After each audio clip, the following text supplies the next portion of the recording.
My ex-girlfriend came back after 10 years and called me a liar when she found out I had already moved on. I still remember the day I first fell for her. It was one of those ordinary afternoons in school, when the sun hangs lazily over the playground, and every small thing seems larger than life. I was 14, awkward, gangly, and painfully aware of every noise my classmates made. And then there was her. She was impossible to miss. Not in the sense that she screamed for attention, but because her presence made everything else fade. The way she laughed at everything, even my terrible jokes, even when they were at her expense, made me feel alive in a way I had never felt before. I didn't just like her. I fell for her with a force that nearly knocked me off my own feet. We weren't lovers at first. We were friends. Close friends. The kind of friends who could finish each other's sentences, who could sit in silence for hours without it ever feeling awkward. She knew my secrets, and I knew hers. We were inseparable, a unit, and somehow, that made the transition to something more terrifyingly beautiful even sweeter. I remember the night I finally asked her if she'd give us a chance. I remember how my heart thundered so loud it nearly drowned out her response. And then she said yes. Just like that, my world changed. High school with her was a dream. Every day felt like a page ripped straight out of a movie. People called us the perfect couple. Teachers used us as examples of ideal students with ideal relationships. Our families loved each other, my parents adored her, her parents welcomed me like I had been theirs all along. There was a sense of destiny in our love, a feeling that what we had wasn't just high school romance, but something that could last forever. I believed it, wholeheartedly. But then came graduation, and with it, the first test of love that neither of us were truly prepared for. She told me she had to move to the capital city to attend college with her sister. I was staying behind in our province for my own university. I remember the knot in my stomach. The fear gnawing at me. Long distance wasn't supposed to be easy. But I told her it would work. Love, I said, could survive anything. She smiled at me, holding my hand, and promised she'd do her best. For the first few months, it was magical. Calls every day, messages exchanged at odd hours, video chats where we laughed about the silliest things. Then, on our 4th anniversary, everything changed. She called me one evening, her voice soft, hesitant, and I could feel the weight of something unsaid.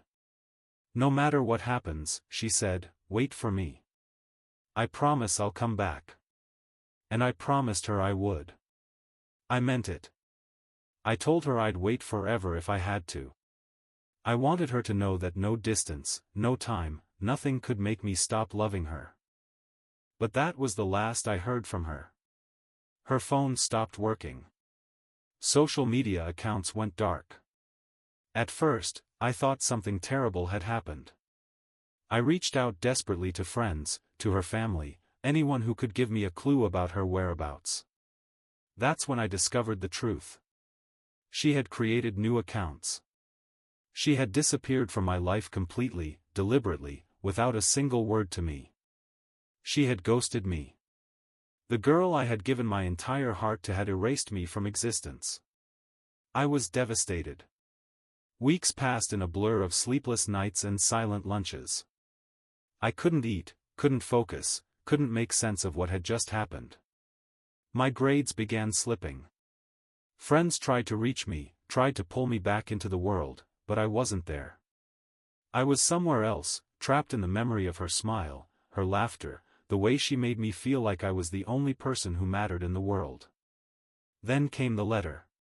A mutual friend approached me one day, handing over a folded piece of paper. I didn't recognize her handwriting at first, but when I saw it, the world felt like it collapsed into silence. She had written that she couldn't handle a long-distance relationship anymore, that she wanted to move on, and that she wished me the best.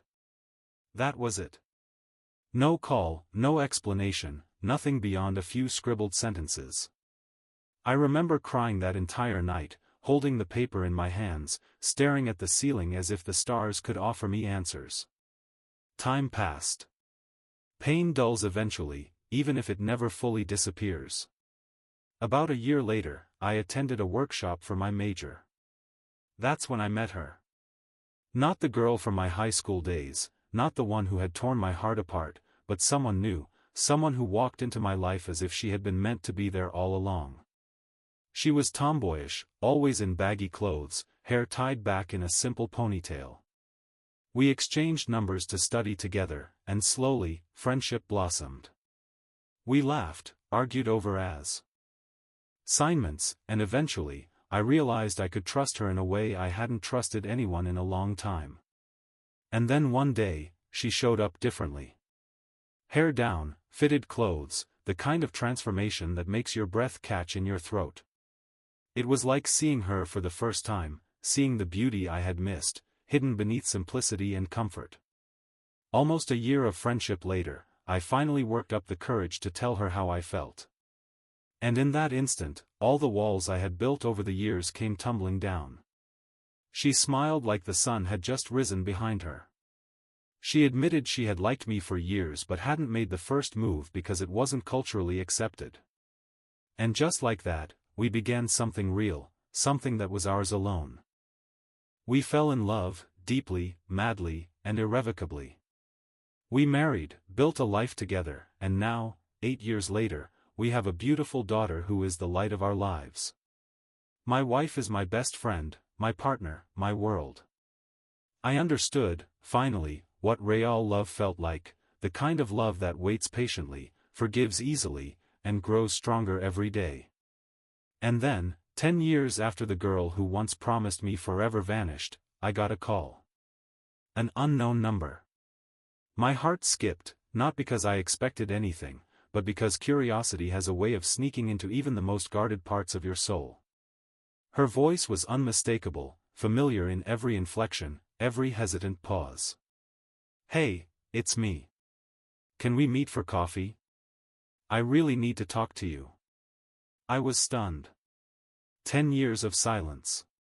10 years of memories buried, of wounds healed, of love rediscovered elsewhere. And now, she wanted to meet? Against every instinct, against every memory of the pain she had caused, I agreed. We met at a downtown cafe, one of those quiet places where the smell of coffee hangs heavy in the air and people speak in hushed tones.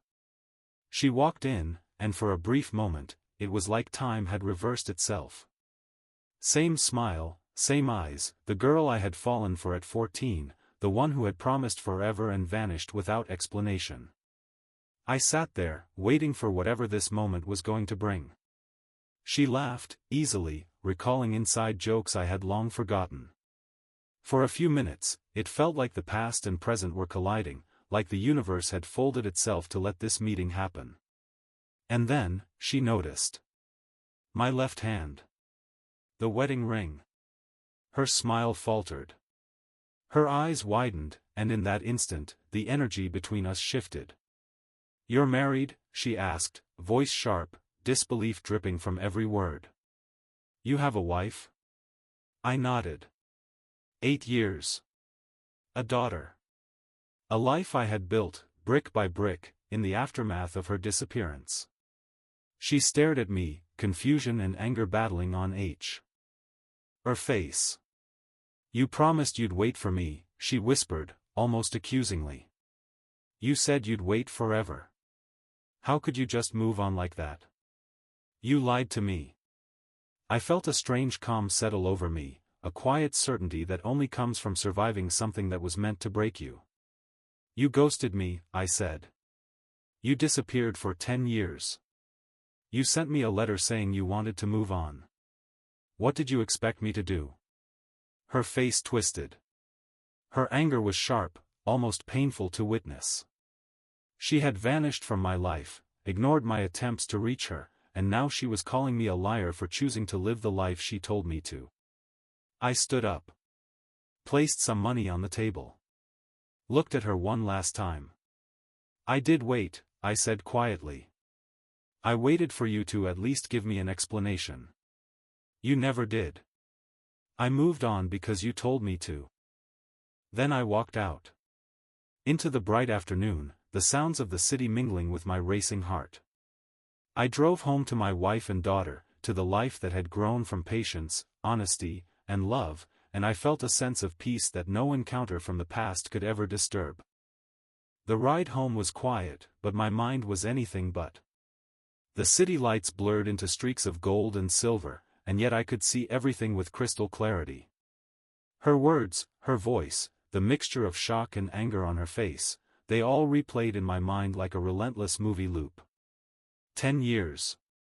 10 years of silence. And now this. The audacity. The confusion. The grief she had once caused me had transformed over time into a quiet, steady resilience, a certainty that love, when real, would find its way. And yet, sitting in my car, I realized how strange and twisted life could be. She had abandoned me, disappeared without a word, and yet here she was, expecting something from me. Expecting what, exactly? I pulled into the driveway, the familiar sight of our home bringing a strange comfort. My wife opened the door before I even turned off the engine, her face lighting up the moment she saw me. Our daughter peeked from behind her, eyes wide with curiosity and a hint of mischief, and in that instant, all the tension, all the weight of the past 10 years, fell away. This life, was real. Tangible. And no ghost from the past could ever undo it. Later that night, I replayed the encounter over and over. I couldn't help it. My brain refused to let the memory fade. 10 years of waiting had not been for her, it had been for me.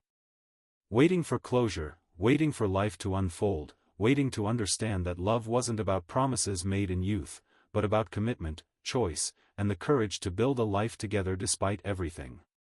And I had done that. I had lived. I had loved. And I had been loved in return. I found myself thinking about how different things had been back then. 14-year-old me had believed in soulmates, in destiny, in promises that could stretch across any distance. And maybe that belief wasn't entirely wrong, it just wasn't complete. Love, I realized, required more than promises. It required honesty, consistency, courage. She had lacked all three. When she vanished from my life. And in doing so, she had unknowingly paved the way for something far more enduring. The next day, life resumed its rhythm. Work, meetings, mundane errands, and the small, tender routines of home. And yet, there was a lingering shadow, a question that refused to leave me alone. What would have happened if she had stayed? If she hadn't disappeared? Would I even be here, sitting with a wife and daughter who had become my everything? The thought was fleeting but sharp, like a cold wind cutting across your face. I shook it off, focusing on the present, on the life I had chosen, on the love I had nurtured. Then came the messages. Short, hesitant, carefully worded. From her. The ex who had haunted my teenage years, the girl who had once promised forever and then vanished, was trying to reach me again. Can we talk? One read. I need to explain everything. My chest tightened.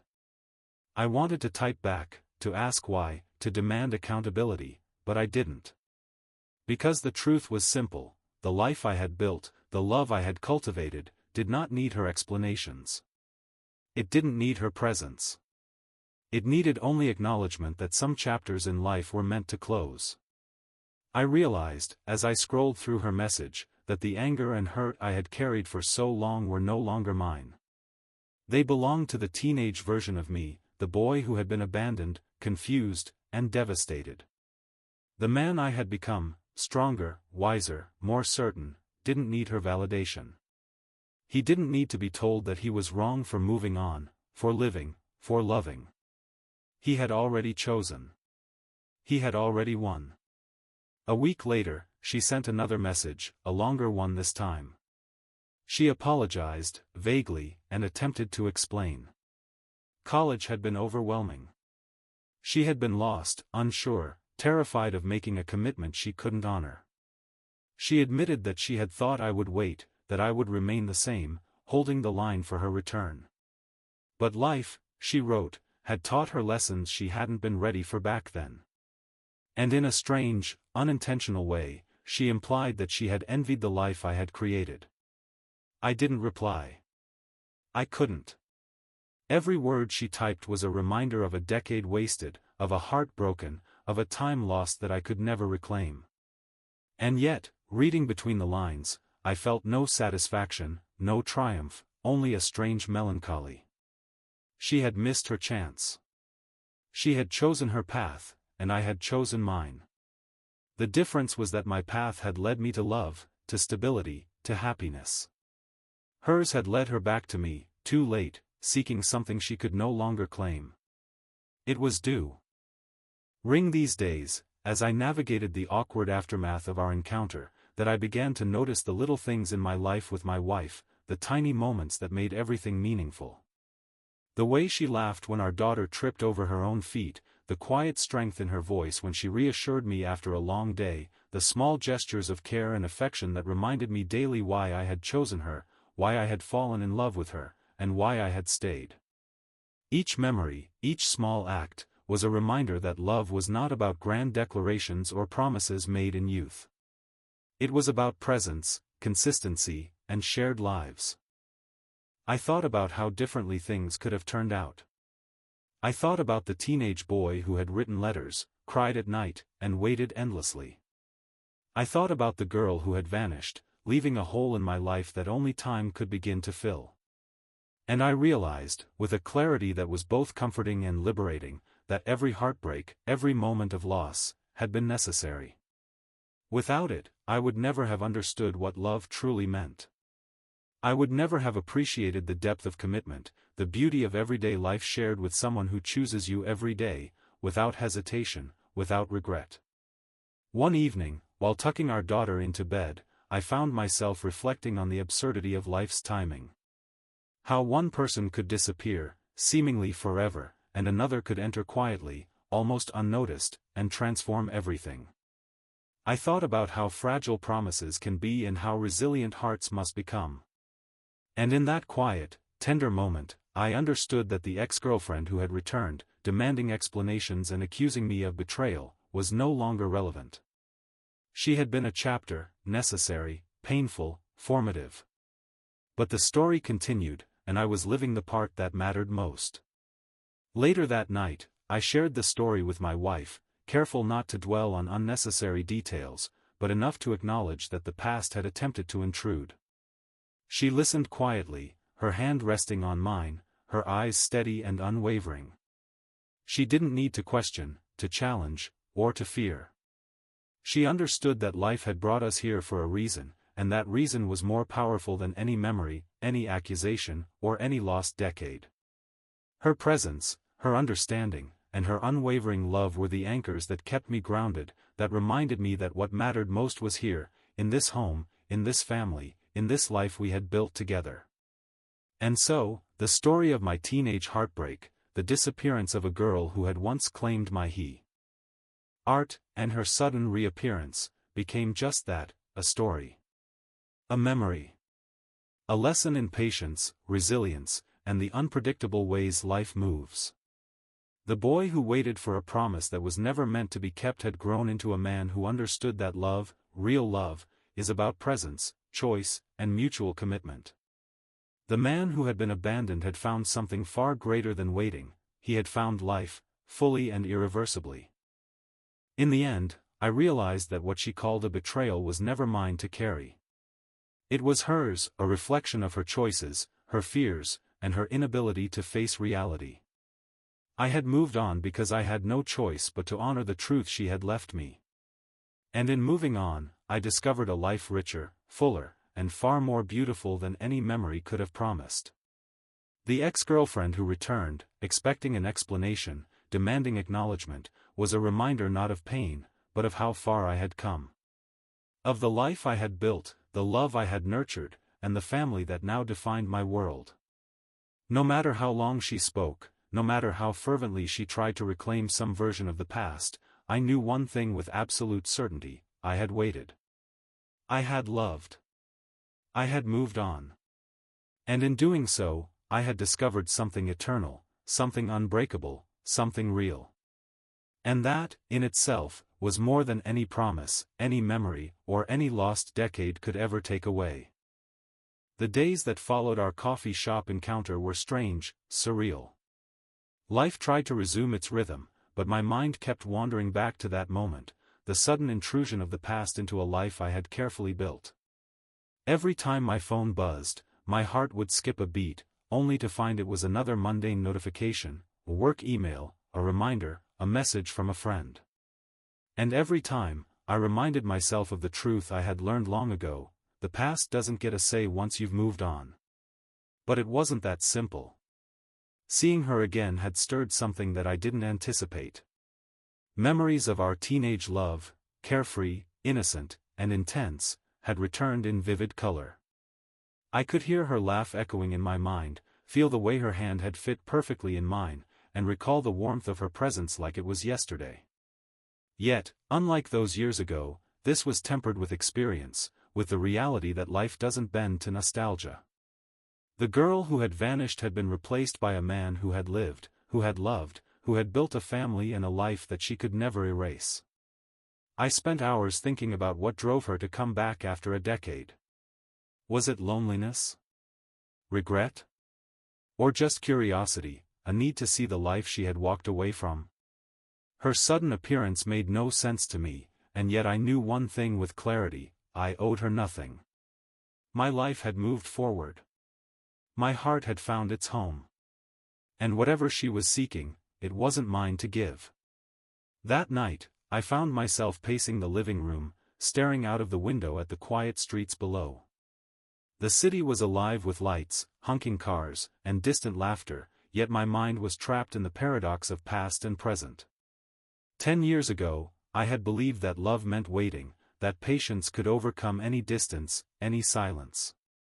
I had waited, I had hoped, and I had been rewarded in the most unexpected way, not by her return, but by life itself, which had guided me to someone who was actually meant for me. I remembered the letter she had sent, the way her words had cut through me like ice. There was no warmth, no explanation, only the stark reality that she had chosen to disappear. And yet here she was, now expecting answers, expecting me to feel guilt or remorse for living the life she told me to accept. How absurd, I thought. How utterly absurd. The audacity of expecting someone to remain frozen in time while you roam freely, making choices that reshape your entire world.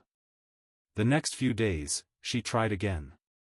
Messages, calls, attempts at conversation. Every effort from her side felt like a test, a challenge to the life I had created. I read each message once, closed them, and didn't respond. I didn't need to. She had been gone for 10 years. She had abandoned me. And now, her words were empty gestures, hollow attempts at reclaiming something that had moved on without her. Meanwhile, life at home was peaceful, grounding, and real. My wife was my anchor, the quiet center of my chaotic thoughts. She had always understood that my past existed, but she had never demanded it define our present. Our daughter ran around the house, her laughter filling spaces I had long thought empty. Watching them, I realized how fortunate I was, how profoundly life had rewarded me for my patience, for my willingness to move forward instead of clinging to the past. And yet, every so often, my mind would wander back to that cafe, to the way she had looked at me when she realized I was married. That expression, equal parts shock, anger, and betrayal, was something I couldn't forget. She had expected me to remain frozen, to wait indefinitely, to preserve some illusion of teenage devotion. She had forgotten that life doesn't pause for anyone, that love cannot survive on promises alone, and that true love, when it finds you, demands presence, commitment, and courage. A week later, I encountered her one more time, by accident, at a bookstore. I hadn't planned on going, hadn't expected to see her, yet there she was, browsing aimlessly, her hair tied back, eyes scanning the shelves. For a brief moment, I considered walking away, pretending not to see her. But something inside me said no. I needed to face this, not for her, but for myself. "Hello," she said, her voice hesitant, tentative, as if approaching me could shatter some invisible boundary. "Hi," I replied, calm, collected. There was no warmth in my tone, no invitation, no curiosity. Just acknowledgement. She looked at me, searching, as if expecting an apology or an explanation that I had no obligation to provide. I just wanted to explain," she began, her words faltering. "Back then, I didn't know what I wanted. I thought you would wait, I thought." "I waited," I interrupted gently, "I waited for you to at least give me the truth. You never did. I moved on because you told me to." Her face fell. Her eyes darted away, shame mingling with frustration. I didn't realize," she whispered. "You didn't realize," I repeated, "that love isn't about promises you can't keep. That real love requires action, presence, and honesty. You vanished, and I honored your choice by moving forward. And that's what life demanded of me." There was a long silence. She didn't respond, didn't argue, didn't even plead. She just stared, perhaps realizing finally that the boy she had abandoned had grown into a man who had built something unshakable, something she could never reclaim. And in that moment, I felt a strange mix of pity and relief. Pity for her lost years, relief for the life I had found. Walking away from her that day, I felt a sense of liberation unlike anything I had known before. Not anger, not resentment, but clarity. The past had tried to intrude, but it had failed. My present was secure. My family was thriving. And nothing she could say or do would ever change that. Days turned into weeks. Weeks into months. Life flowed steadily, a river of moments, each one solidifying the reality I had fought to build. My daughter grew, my wife and I celebrated anniversaries, small victories, and quiet evenings that defined the essence of a life shared. And through it all, the memory of the ex-girlfriend faded from an active wound into a shadow, a reminder of the resilience required to survive heartbreak, the patience needed to wait for the right love, and the wisdom gained from surviving loss. I thought often about how life rewards those who are willing to endure, who are willing to trust the flow of time, and who are brave enough to embrace the uncertainty of love.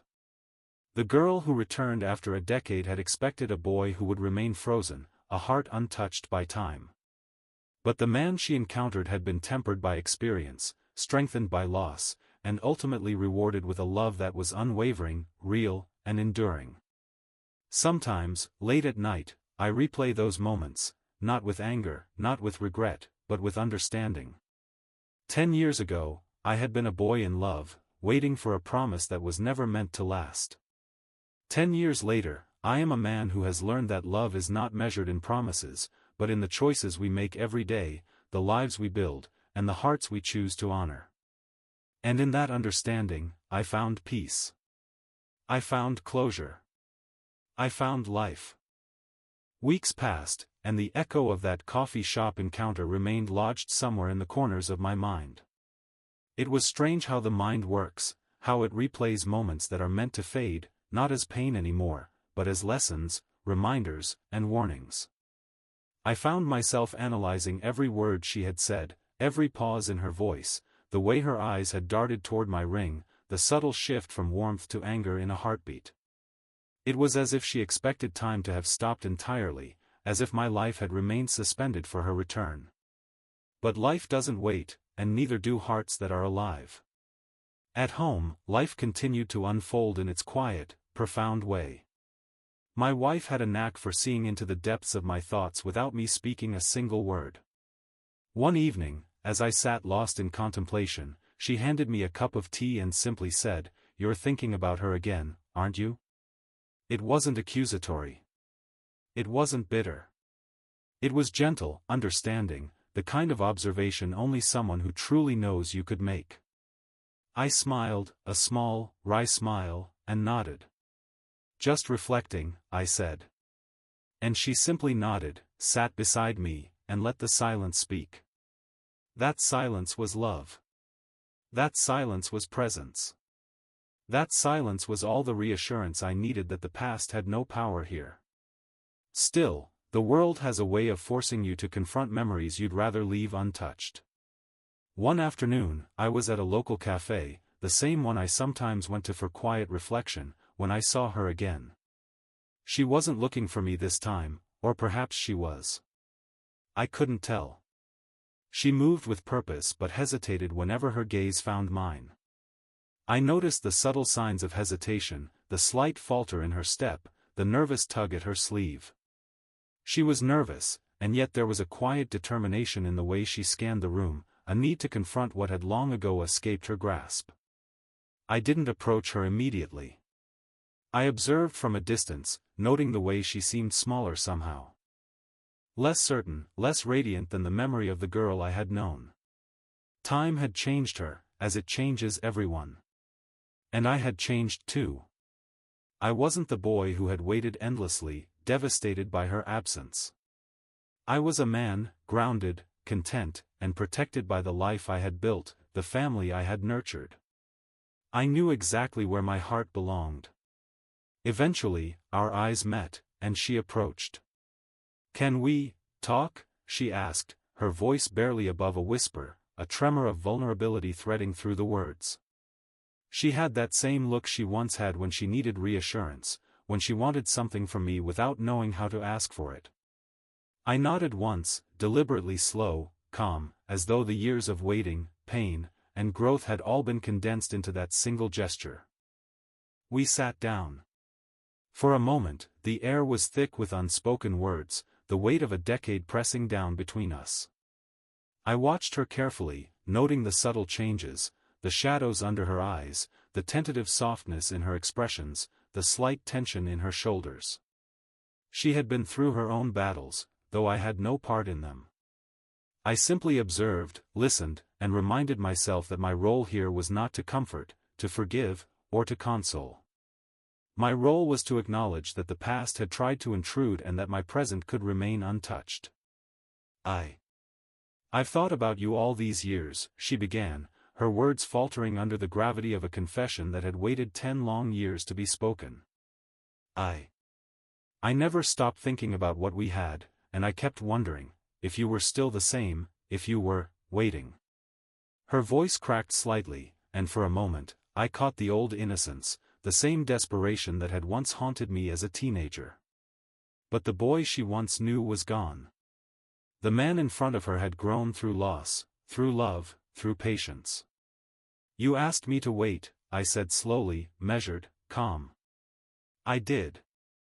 I waited. I waited for truth, for honesty, for an explanation. You never gave me any of that. I moved on because you told me to. You disappeared, and I honored your choice." Her face changed, a flicker of shame crossing her features. She tried to speak again, but I raised a hand gently, not aggressively, just enough to indicate that the conversation had limits. "I'm not angry," I said. "I'm not bitter. But I am done explaining myself. The life I have now, the love I have now, doesn't require your validation. It doesn't need your understanding. It is mine, built from the choices I made when you left." For the first time, I noticed something shift in her, a quiet resignation, the realization that the years she had lost chasing an illusion were gone forever. Her shoulders slumped, her eyes softened, and she seemed to understand, finally, that she had missed something far greater than what she had abandoned. And yet, I could see the struggle in her. She wanted closure, perhaps, or forgiveness, or perhaps a chance to reclaim what she had left behind. But the truth was clear, and I had to hold on to it firmly: she had no claim on my life. She had no power over the love I had nurtured, the family I had built, the man I had become. She had been a chapter, not the story. And the story, my story, had moved forward, unshakable, irreversible, and beautiful. After that encounter, I felt a deep, almost physical relief. The tension that had lingered after our initial coffee shop meeting began to dissolve. I wasn't haunted anymore. The past had been confronted, acknowledged, and contained. It couldn't touch the life I had now. It couldn't undermine the years of love, patience, and growth that had brought me to this point. And for the first time, I felt entirely free from the shadow she had once cast over my heart. Life resumed, steady and rhythmic. My daughter's laughter filled the house in the mornings, our evenings were rich with quiet routines, and my wife's presence was a constant reminder that love was about the present, not the ghosts of what might have been. I began to notice the subtle, profound beauty in daily life, the way the sun lit the living room in the late afternoon, the smell of freshly brewed coffee, the quiet conversations with my daughter about school and play, the gentle teasing of my wife that made me laugh in ways I hadn't for years. It was during this period that I truly understood the difference between love and obsession. Love endures. Love nurtures. Love builds. Obsession clings. Obsession waits. Obsession demands. I had experienced both, the obsessive longing of a teenage heart left abandoned, and the mature, enduring love of a life shared with someone who chooses you every day. And the difference was staggering. The first had left me hollow. The second had filled me completely. Occasionally, I would receive messages from her, sporadic, hesitant, sometimes apologetic. Each one I read, each one I deleted. They didn't matter anymore. They were remnants of a life that had passed, echoes of decisions that could never be undone.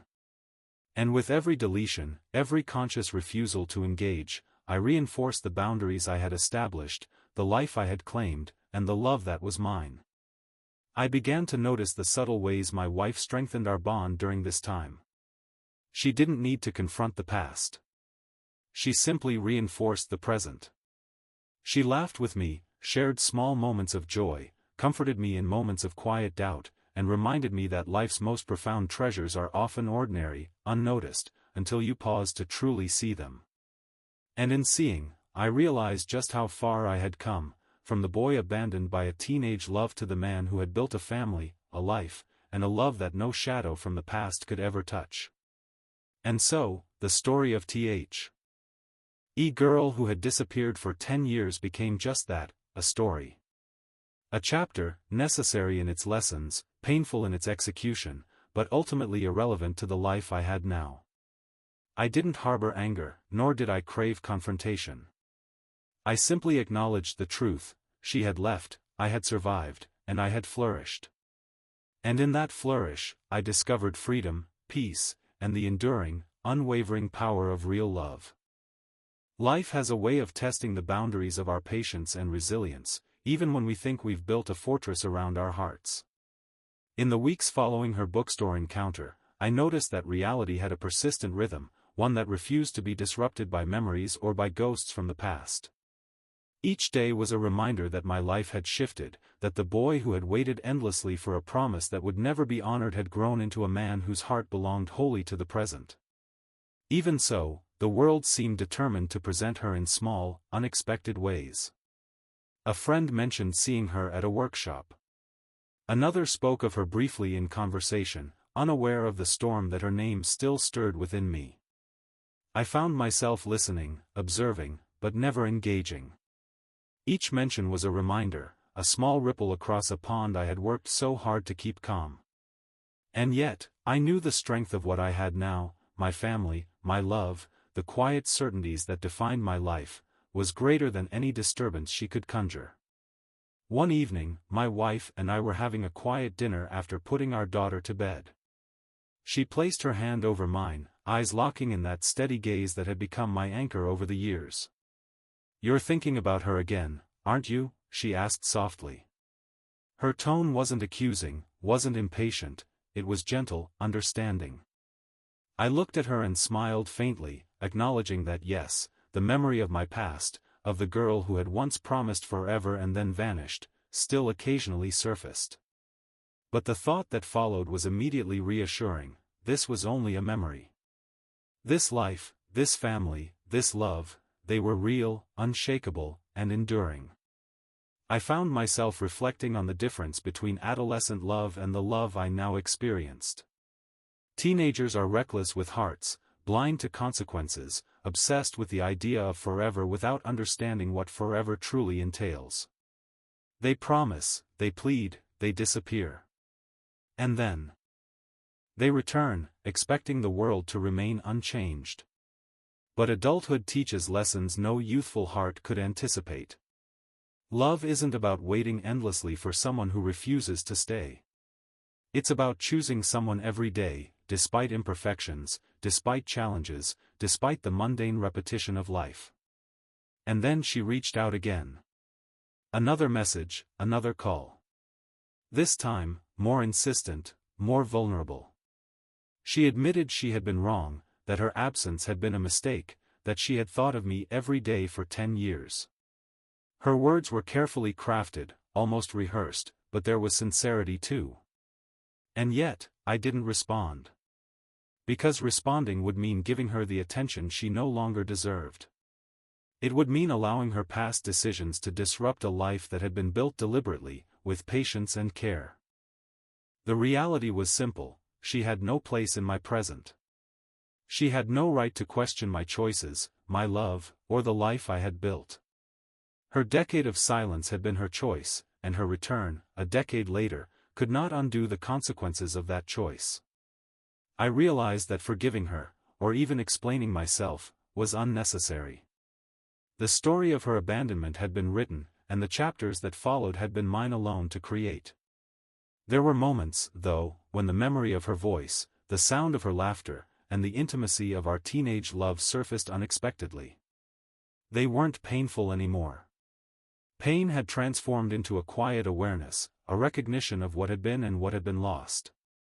I could recall the intensity of our connection, the comfort of her presence, the thrill of first love, and still feel only gratitude that life had moved me forward instead of leaving me trapped in sorrow.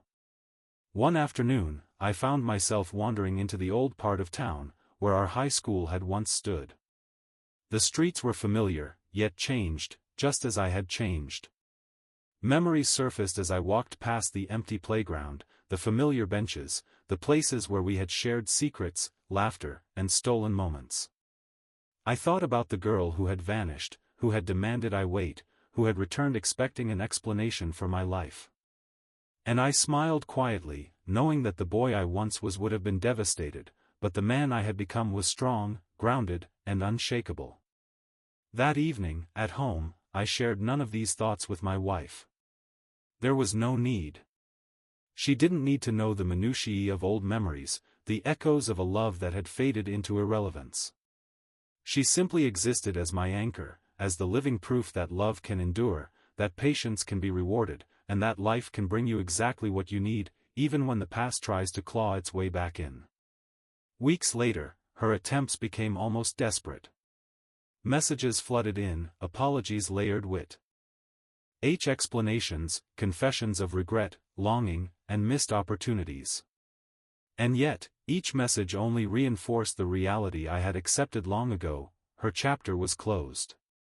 Her voice could no longer dictate my emotions, her absence had already shaped the life I had chosen, and her sudden appearance could not reverse the years of love, care, and stability I had built with my family. I didn't ignore her out of cruelty or anger. I ignored her out of principle. I ignored her out of respect for the life I had created. Every attempt to reach me, every plea for attention, every attempt at reconciliation was met with silence, not cold, but deliberate. I was no longer the boy who waited endlessly, lost in hope. I was a man who had learned the value of love earned through presence, not promises, through choice, not convenience, through commitment, not absence. One night, as I watched my daughter sleep, the soft rise and fall of her chest, I realized something profound. The boy who had waited for 10 years had grown into a man who understood that love is active, not passive, it is nurtured, not wished for, it is chosen every day, regardless of challenges or interruptions. And the love I had now, the life I had built, was proof of that truth. The past could whisper, could knock, could attempt intrusion, but it could never reclaim what had been earned, cultivated, and cherished. By the time the weeks turned into months, her attempts to contact me dwindled. Perhaps she realized, finally, that the life I had was untouchable. Perhaps she understood that a decade of absence comes with consequences, and that some opportunities, once missed, cannot be reclaimed. And in that silence, in the absence of her intrusion, I found peace. Not triumph, not bitterness, not anger, simply peace. I spent those months reflecting on how different life could have been if she had stayed. But the reflection was not painful. It was instructive. It reminded me that every heartbreak, every absence, every moment of despair had shaped me into the man I had become. It reminded me that love, when real, waits patiently for no one, it grows, endures, and thrives in the right hands, with the right person. And most importantly, it reminded me that the right love had found me, 10 years later, in the most unexpected, beautiful way. Looking back, I understood that her accusations, her disbelief, her claims that I had lied, were not truly about me. They were about her inability to face the choices she had made, the years she had lost, and the reality that she could no longer rewrite history. And in understanding that, I was free.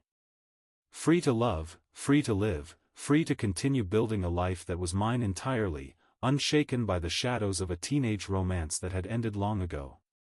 And so, the story of the girl who returned after 10 years became not a source of turmoil, but a lesson, a reminder of resilience, patience, and the enduring power of true love. I had waited, I had loved, I had moved on, and in doing so, I had discovered the life, the family, and the happiness that were worth far more than any memory, any promise, or any regret. Time has a peculiar way of teaching lessons when you least expect it. After her last flurry of messages and calls, life began to settle into a rhythm that was entirely my own. The intrusion of the past, of the girl who had vanished for 10 years, became nothing more than a faint echo, an echo that reminded me of how far I had come, how much I had grown, and how deeply I had loved. I was no longer a boy waiting for a promise that might never be fulfilled. I was a man living fully, with a wife who loved me and a daughter who filled every corner of our home with laughter. Yet, sometimes, I caught myself reflecting on the what-ifs, not with regret, not with longing, but with curiosity. What would have happened if she hadn't disappeared? If she had stayed, fought for our relationship, and been honest about her fears and doubts? I knew, even as I asked these questions, that the answer didn't matter. The boy I once was would have been broken, perhaps even devastated, but the man I had become would never have known the depth, the constancy, or the beauty of the love I had now. That was something I could never exchange for nostalgia or memories. Life at home became my anchor in ways I hadn't fully appreciated before. Each day was filled with ordinary moments that, in their accumulation, created extraordinary meaning.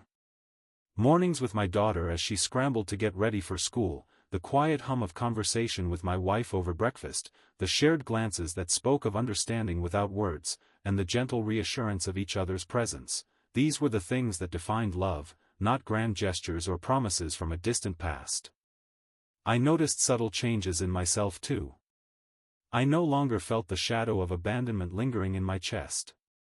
There was no more uncertainty, no more doubt, no more restless questioning of whether I had made the right choices. I had made them, and the results were irrefutable. The love I had now was unwavering, steadfast, and reciprocal.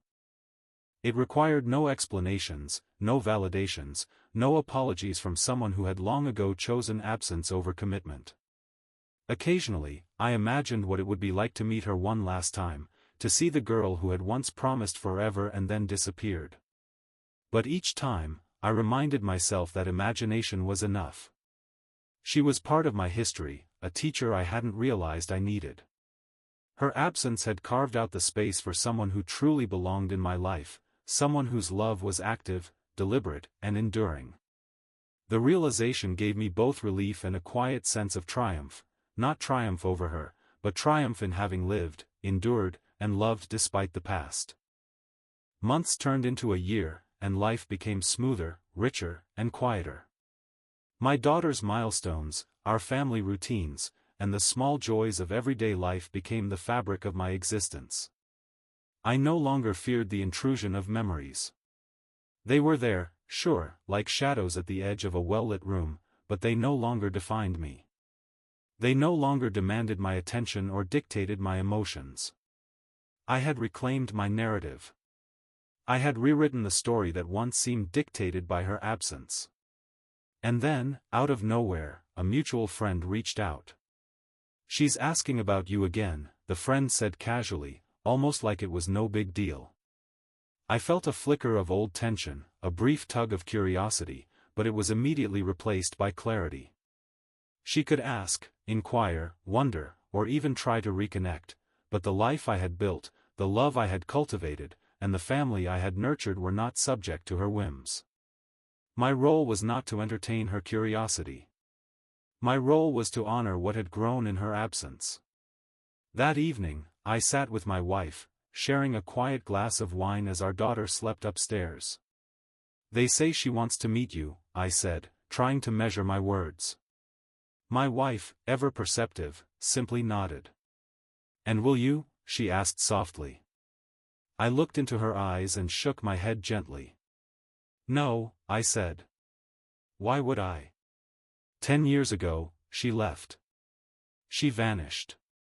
And now, after all this time, she wants, what? Answers? Closure? I already have mine. And she doesn't belong here anymore. Her hand found mine across the table, fingers intertwining in a gesture that conveyed more than words ever could. That small touch, that unspoken reassurance, reinforced what I had known all along: the life I had was real, unshakable, and profoundly beautiful. She was my anchor, my partner, my love. The past, no matter how persistent, could not intrude into the reality of the present. In quiet moments, I reflected on the paradox of life. How the people who leave us, who abandon us, who fail to honor their own promises, can unintentionally shape our destinies. How heartbreak, when survived, can lead to the most profound growth. And how love, when real and reciprocal, cannot be undermined by memories or regrets. I understood then that her return was not a test, not a challenge, not a plea. It was merely a reminder of the path I had chosen, the lessons I had learned, and the life I had earned. Even as she continued to attempt contact in sporadic, hesitant messages, I realized that her presence in my life was optional, but unnecessary. I didn't need her explanations, apologies, or regrets. I didn't need her voice or her acknowledgement. I had already received the greatest gift she could not provide: the clarity to move on, the courage to love fully, and the wisdom to recognize that some people are meant to leave, so that others may enter. Over time, I noticed the subtle shift in my perception of her. She was no longer the girl who haunted my teenage heart.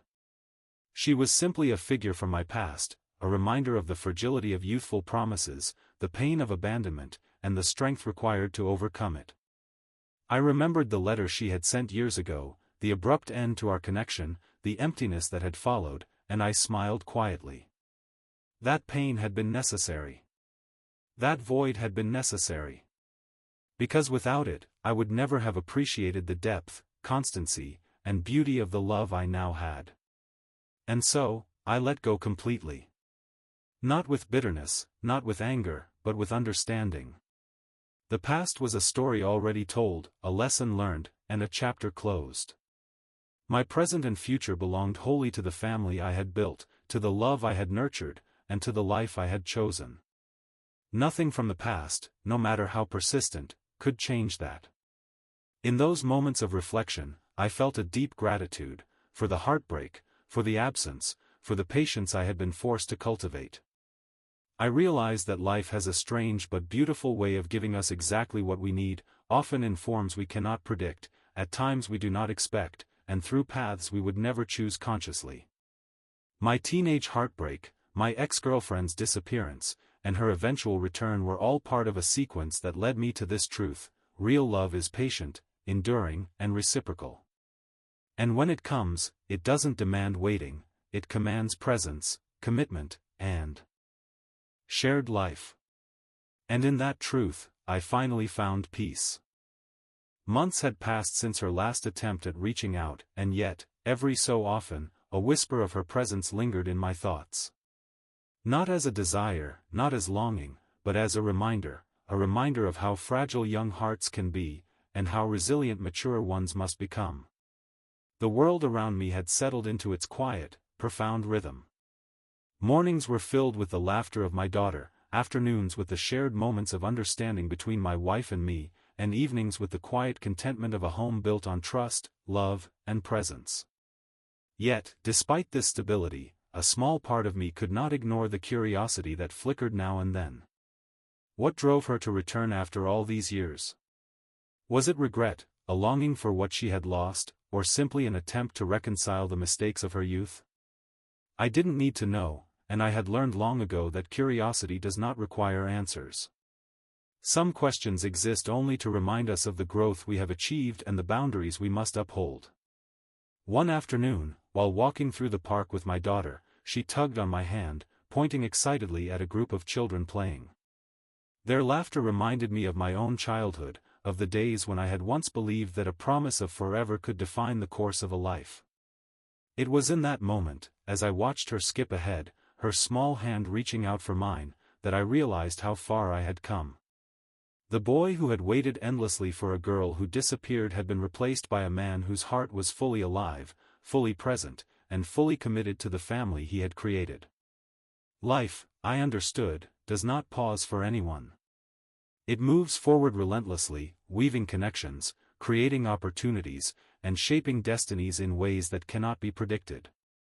And sometimes, the people who leave us are not failures, nor villains, they are teachers. They show us the resilience required to survive absence, the patience needed to endure uncertainty, and the courage needed to love again when the heart has been broken. She had been that teacher. And yet, despite this understanding, life had a final twist in store. One evening, an unexpected message arrived, her name flashing across my screen. I hesitated before opening it, knowing instinctively that her words could disrupt nothing, that her presence could intrude only as far as I allowed. With deliberate calm, I read the message. She spoke of missed opportunities, of the years she had lost, of a longing that had never faded. Her words were laden with emotion, almost pleading, as if she hoped to rewrite a decade of absence with a single conversation. I felt a brief tug of old memories, a shadow of the boy I once was who had waited hopelessly, painfully, desperately. But the man I had become did not respond with yearning. He responded with clarity. He understood that the life he had built, the love he had nurtured, and the family he had raised could not be undone by the ghosts of the past. I didn't reply. I didn't need to. The silence itself was the answer, the boundary, the final closure, the statement that some chapters are closed, not by anger or resentment, but by the simple, unshakable reality of a life fully lived. Days turned into weeks, and with each passing moment, her attempts faded.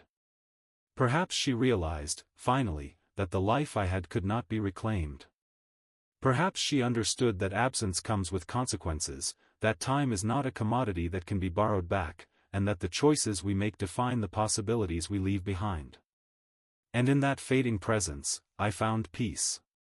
Not just the peace of absence, but the peace of certainty, the knowledge that I had loved, endured, and moved forward with integrity, patience, and strength. At home, life continued its quiet, steady flow.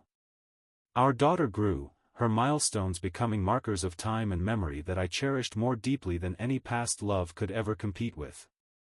My wife and I shared the rhythms of ordinary life, finding joy in the little things, a shared cup of coffee, a glance across the room, a quiet evening spent in each other's presence. These were the moments that defined love, not grand gestures or teenage promises, not letters or apologies from a decade ago. These were the living, breathing proofs that love is enduring, active, and reciprocal. Occasionally, in moments of quiet reflection, I would recall her, the girl who had once promised forever and then disappeared. I would remember the intensity of our first love, the laughter, the stolen moments, the sweetness of innocence and youth. And then I would remember the letter she had The silence that had followed, and the life I had built in the wake of her absence. That contrast, stark and undeniable, was both a warning and a reassurance. It was a reminder that some people are meant to leave, so that others may enter, and that true love is never found in waiting, but in choosing, every day, to remain present for someone who chooses you in return. It was during these reflections that I fully understood the magnitude of what I had gained. The boy I had been, abandoned and confused, had transformed into a man who could love deeply, fully, and without fear. The experiences of heartbreak, loss, and waiting had not destroyed me, they had strengthened me, shaped me, and guided me toward a love that was authentic, unwavering, and transformative. And so, when the final message from her arrived, I did something remarkable. I deleted it without hesitation. Not out of malice, not out of bitterness, but as a conscious act of closure. That message, like her presence, was a reminder of the past, of what had been, and what could have been, but it could not define the present.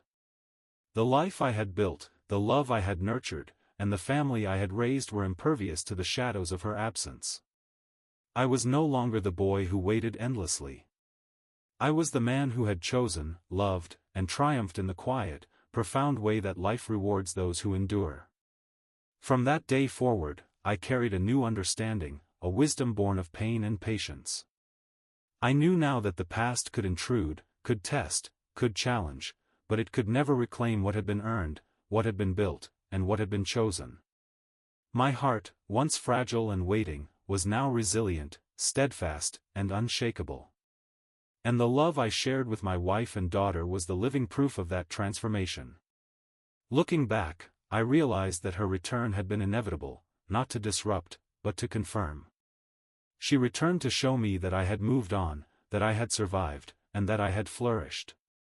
She returned to reveal that the life I had chosen, the love I had nurtured, and the man I had become could not be shaken by absence, by regret, or by unfulfilled promises.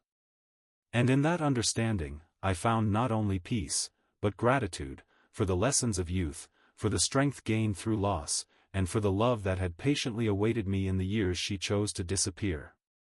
And so, life continued, rich, steady, and profoundly beautiful. I loved fully, lived fully, and cherished every moment with the family that had chosen me, the life that had rewarded me, and the heart that had endured. The past, once so threatening, was now a distant echo, silent, contained, and powerless. And in that silence, I found freedom, clarity, and the unwavering, enduring truth of real love. Life has a way of giving you moments that force reflection, that demand clarity, and that reveal the truth of what you have built. In the months after her final attempts at communication faded, I began to notice how much lighter life felt without the tension of the past looming over me. The house was filled with laughter again, with the tiny footsteps of my daughter chasing a ball down the hallway, the soft hum of my wife's voice calling her name, the warmth of meals shared together, and the quiet comfort of evenings spent simply existing in each other's presence. Every moment reinforced what I had learned: love is not about promises that fade or words that disappear, it is about presence, dedication, and shared life. I often found myself reflecting on the boy I had been, the one who had loved so fiercely, so completely, and so naively. The boy who had given his entire heart to someone who vanished, who disappeared without a trace, who left him waiting endlessly. That boy would have been shattered if he could see the man I had become. But that boy, in his vulnerability, had laid the foundation for the resilience and clarity that now defined me. The heartbreak, the confusion, the loneliness, they were all part of the transformation that allowed me to love fully and wisely in the present. It was in these quiet reflections that I realized how much I had grown, and how different life could have been if she had stayed. If she had remained in my life, if she had been honest, if she had honored the promises she made, perhaps I would have married her, had a family with her, and built a life in which I might always have wondered, always have questioned, and perhaps always have doubted. Instead, I had been forced to endure absence, and in doing so, I had discovered the depth of my own heart, the patience required to truly wait, and the courage to open myself to love again. And when I found that love, real love, it was nothing like the teenage infatuation I had once known. It was deliberate, measured, and unwavering. My wife did not demand that I wait or plead for my attention. She simply chose me every day, in the ordinary acts of daily life, the shared laughter, the quiet support, the comfort of knowing someone's presence is constant. She had taught me that love is not about waiting for someone to return, it is about building a life with someone who stays. One evening, as we sat together after our daughter had gone to bed, my wife rested her head on my shoulder, and I felt a profound sense of contentment wash over me. "Do you ever think about her?" she asked, her voice soft, gentle, and without accusation. I took a moment before answering, realizing that honesty was important, but so was reassurance. "Sometimes," I admitted, "but only as a memory. As a lesson. Nothing more." She nodded, understanding without needing further explanation. The silence that followed was comforting, filled with the unspoken acknowledgement that the past no longer had power over us, over our love, or over the life we had built together. It wasn't just my reflections that reminded me of the journey I had taken, it was also the world around me. Friends and colleagues, unaware of the full depth of my history, would comment on how grounded, calm, and present I seemed. They saw the laughter, the composure, the confidence, but they didn't know the years of waiting, of heartbreak, of uncertainty that had shaped the man I had become. And that was okay. I didn't need them to understand. The story, the lessons, and the growth were mine alone, woven into the fabric of my heart and mind. Occasionally, I thought about her, the girl who had promised forever and then disappeared. I wondered if she had finally realized the consequences of her choices, if she had recognized the life she had missed, or if she had learned, like I had, that absence carries a cost that cannot be reclaimed. But these thoughts were fleeting, like clouds drifting across a sky that remained bright and clear.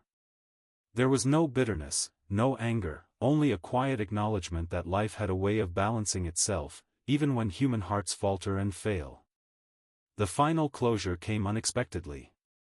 One morning, while reviewing old emails for a work project, I stumbled upon a message from her, sent years ago but never opened. It was a simple, brief note, apologetic in tone, filled with vague explanations and unfulfilled promises. Reading it now, I realized that it held nothing I needed. The apology was too late, the explanations incomplete, and the promises irrelevant. I deleted the message without hesitation, feeling a sense of finality and peace wash over me. That single act, the deliberate choice to remove her words from my life, symbolized the closure I had earned, the boundary I had established, and the love that could never be undermined by the past. Life, in its ordinary magnificence, continued. Our daughter grew, learning new words, mastering new skills, exploring the world with a curiosity and joy that reminded me daily of the beauty of life's small moments. My wife and I continued to nurture our bond, finding joy in each shared meal, each quiet conversation, each simple glance across the room that spoke volumes without words. These were the moments that mattered, the moments that defined love, and the moments that reminded me why the past could no longer hold sway over my heart. Reflecting on the journey, I realized that her return had been a necessary part of my story. It had tested me, reminded me of the pain I had endured, and highlighted the growth I had achieved. She had returned not to reclaim what was hers, but to confirm the life I had built, the love I had nurtured, and the man I had become. And in that confirmation, I found peace, not triumph, not vengeance, not resentment, but a profound and unshakable peace that came from knowing that my heart, my life, and my love were mine entirely. And so, the story of the girl who had disappeared for 10 years became nothing more than a lesson, a reflection, and a confirmation of what was real. She was a shadow of the past, a reminder of the fragility of youth, and the necessity of patience and resilience. My present, my love, and my family were living proof that true love endures, grows, and thrives, not in waiting, not in promises, not in absence, but in presence, choice, and unwavering commitment. From that day forward, I carried a quiet gratitude for every experience, the heartbreak, the absence, the waiting, and the eventual love that had found me. I understood fully that life's greatest gifts often arrive in unexpected forms, through trials we do not choose, and in ways we may never anticipate. The boy who had waited endlessly was gone. In his place stood a man who loved fully, lived fully, and embraced the extraordinary beauty of the ordinary, every single day. And in that embrace, I discovered the ultimate truth: the past may linger, it may whisper, it may attempt to intrude, but it can never reclaim the love, the life, and the happiness that you have earned, nurtured, and chosen to protect. My life, my family, my love, they were mine, unshakable, and profoundly beautiful. The echoes of a teenage love lost could not diminish the power of what had been built in its absence. Time has a way of softening even the most persistent shadows, but it also has a way of revealing truths in unexpected moments. By now, I had learned to navigate life with a kind of quiet confidence, a sense of understanding that the past could no longer control me. The girl who had disappeared for 10 years was no longer a haunting presence in my life, but rather a memory, a lesson, a proof of the resilience that heartbreak can cultivate. And yet, the universe has a peculiar sense of timing. Even when you think a chapter is closed, life sometimes opens a window just to remind you of the path you've traveled, and the choices you've made. It happened one crisp autumn afternoon. I was at a cafe, working on a project, my daughter's laughter still echoing in my ears from our morning together. My wife had gone to pick up some groceries, and I was alone with my thoughts, which, for once, weren't drifting toward her. I was focused, present, grounded. That's when I saw her. Across the cafe, moving slowly, hesitant, scanning the room as if searching for someone who might no longer exist. My breath caught, not from desire, not from curiosity, but from recognition. She was here. She had finally shown up, and it was as though the years of absence had crystallized into a single moment of reckoning. I felt no anger. I felt no longing. I simply observed, calmly, as she approached the counter, ordered a coffee, and then, after a pause, turned her gaze in my direction. Our eyes met for the briefest moment, and I saw in her expression the mixture of hope, fear, and disbelief that had always accompanied her presence in my life.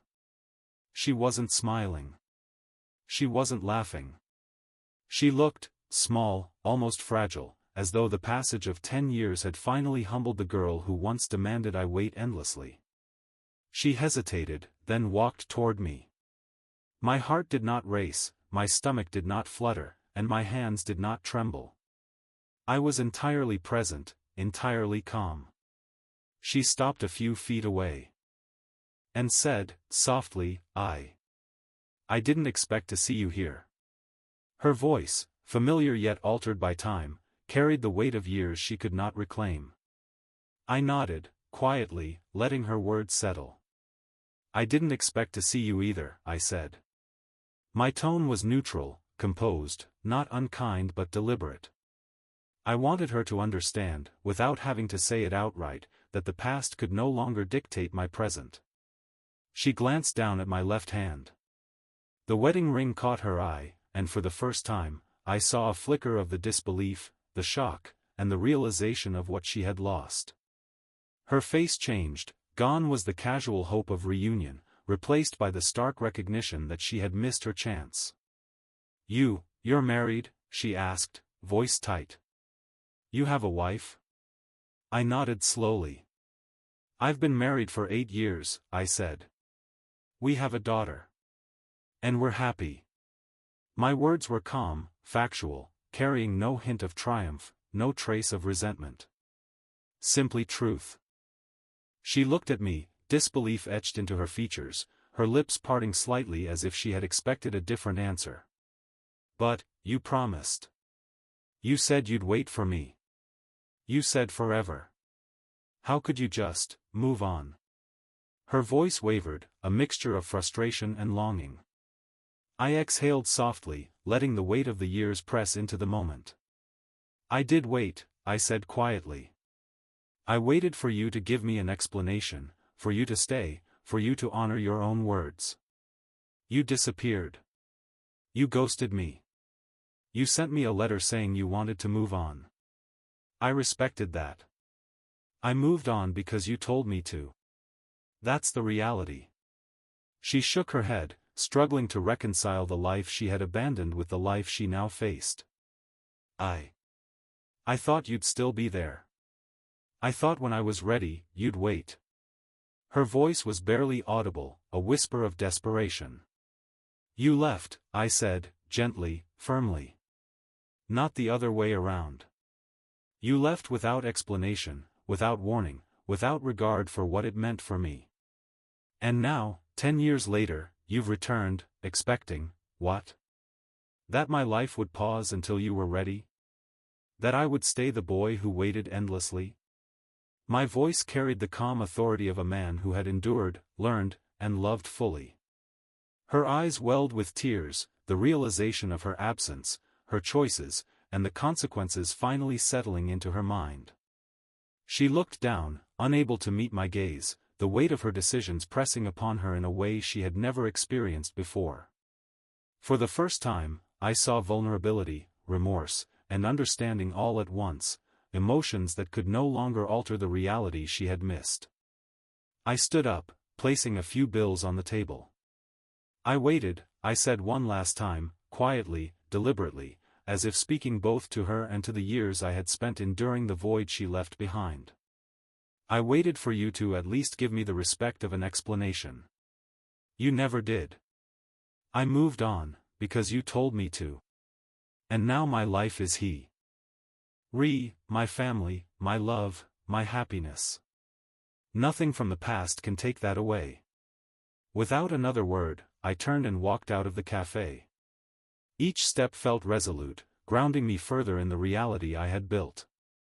Outside, the city moved around me, bustling and vibrant, yet entirely in harmony with the calm I felt inside. I was free from the lingering shadow of a girl who had once promised forever and then vanished. I was present, whole, and fully alive in the life I had chosen. Driving home, I thought of my wife and daughter. I thought of the ordinary, quiet moments that defined our life, the laughter at breakfast, the gentle comfort of shared evenings, the warmth of a hand held in silence. These were the moments that mattered, not teenage promises or past regrets. I realized fully, in that instant, that love is not measured by waiting, but by presence, by choice, by the daily commitment to someone who chooses you back. When I walked through the door, my wife greeted me with a smile, our daughter running toward me with open arms. I scooped her up, feeling the weight of the day melt away, replaced by the warmth of family, love, and the unshakable certainty that the past no longer held power over us. In that moment, I understood the true magnitude of what I had gained, the life I had built, the love I had nurtured, and the happiness I had earned. And as I held my daughter, looking into my wife's eyes, I realized something profound. The boy who had waited endlessly for a girl who vanished had grown into a man who understood the depth of love, the power of patience, and the beauty of presence. The past could whisper, could plead, could attempt intrusion, but it could never reclaim the love, the life, or the joy that had been deliberately, patiently, and fully cultivated. The days that followed felt lighter, freer, as though the weight of a decade-long shadow had finally been lifted. I returned to my routines, my family, and the life I had meticulously built, this time with an even deeper appreciation for the journey that had led me here. Life was ordinary, yes, but in its ordinary rhythms, I discovered extraordinary meaning. It was not the grandeur of promises or the intensity of teenage love that defined happiness, it was presence, commitment, and the quiet, steady rhythm of shared life. I often thought back to the boy I had once been. He had been full of hope, naively believing in promises of forever from someone who disappeared without explanation. That boy had loved with everything he had, trusted fully, and suffered deeply when those hopes were shattered. Yet, as I reflected, I realized that the pain he had endured had not been wasted. It had shaped the man I had become, a man capable of deep, enduring love, a man who understood patience, resilience, and the true meaning of devotion. My wife noticed the change in me as well. Our conversations, our quiet moments, even our silences carried the weight of understanding and mutual respect. We no longer needed grand gestures or verbal affirmations to express our love. It was woven into the very fabric of our daily lives, the shared glances, the comfort of a hand held, the laughter echoing through our home. Love, I understood fully now, was not about waiting for someone to return, it was about choosing someone every day, showing up for them, and building a life together that could withstand any shadow from the past. Our daughter grew up surrounded by this love, unaware of the complex history that had shaped the home she called hers. Her laughter became the soundtrack of our lives, her curiosity a constant reminder of the beauty of innocence and the joy of discovery. Watching her learn, grow, and explore the world, I felt a profound sense of gratitude, not only for the family I had but for the journey that had led me to them. Every heartbreak, every absence, every lonely night spent wondering what had happened, had been necessary. They had brought me here, to this place of contentment, clarity, and fulfillment.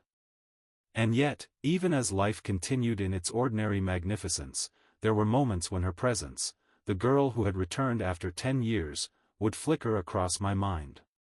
Not with longing, not with regret, but as a reminder of how far I had come. I remembered the day we met in the café, her disbelief at the life I had built, the frustration in her eyes at the reality she could no longer change.